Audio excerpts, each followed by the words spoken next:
Sebelum kamu larut dalam halaman-halaman video ini, izinkan aku ngobrol sebentar.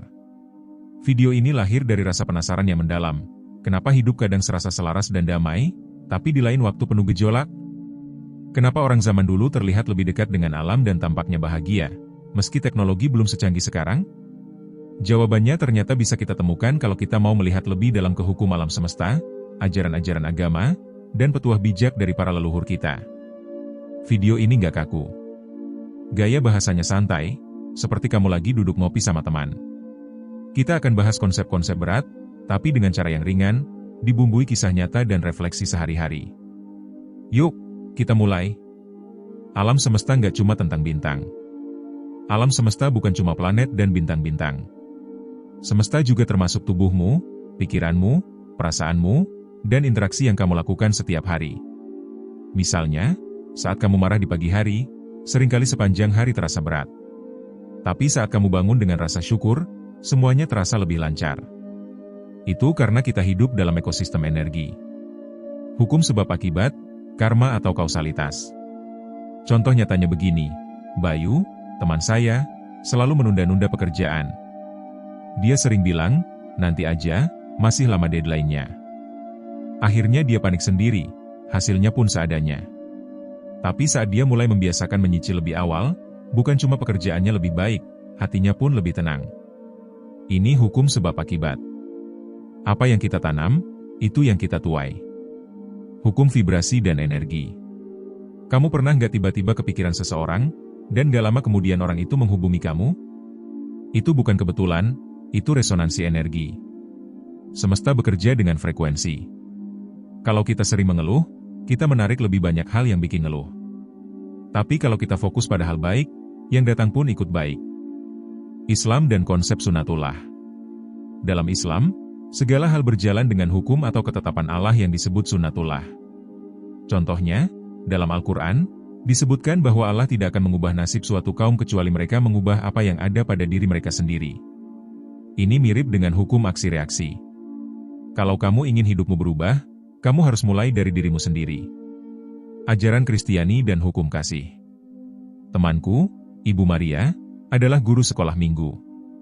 Dia bilang bahwa saat dia membantu orang lain tanpa pamrih, hidupnya justru terasa lebih ringan.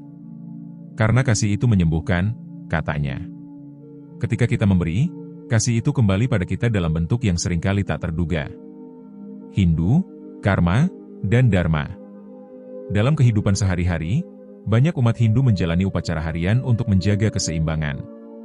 Temanku, Wayan, selalu mengatakan bahwa kalau dia menjalani tugas hidupnya dengan baik, dharma, maka hidup terasa lebih lancar. Ini bukan mistik, tapi semacam pengakuan bahwa hidup punya ritmenya sendiri. Buddhisme dan jalan tengah. Dalam ajaran Buddha, segala sesuatu dijalani dengan tidak berlebihan. Misalnya, meditasi yang tidak memaksakan diri tapi dilakukan dengan penuh kesadaran. Temanku, Adi, seorang praktisi meditasi, dulunya sering cemas. Setelah rutin meditasi sederhana 10 menit sehari, dia bilang pikirannya jauh lebih tenang. Petua orang tua, jangan lawan alam.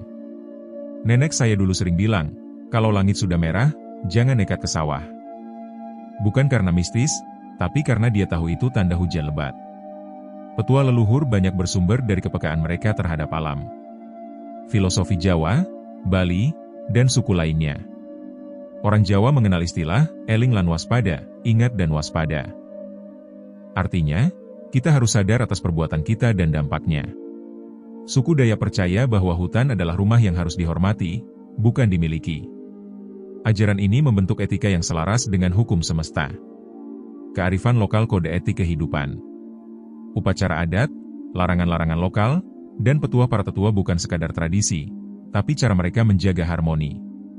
Seperti larangan menebang pohon tertentu, itu bukan tahayul, itu perlindungan ekologis. Kisah Pak Tani dan irama musim.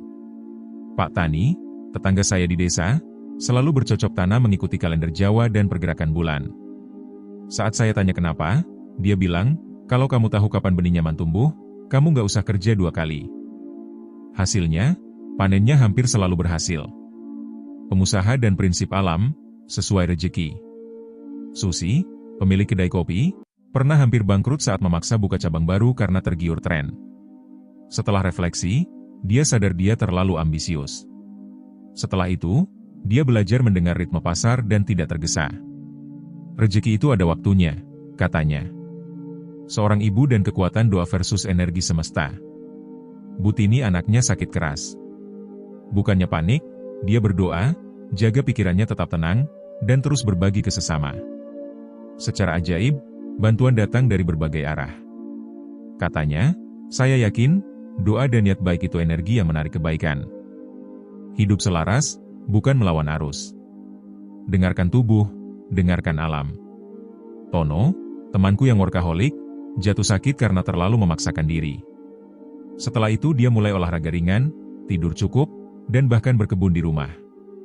Ternyata hidup pelan-pelan lebih nikmat, katanya. Alam dan tubuh kita sama-sama butuh diperhatikan. Contoh lainnya, Wina, pekerja kantoran, dulu selalu bergadang demi mengejar target.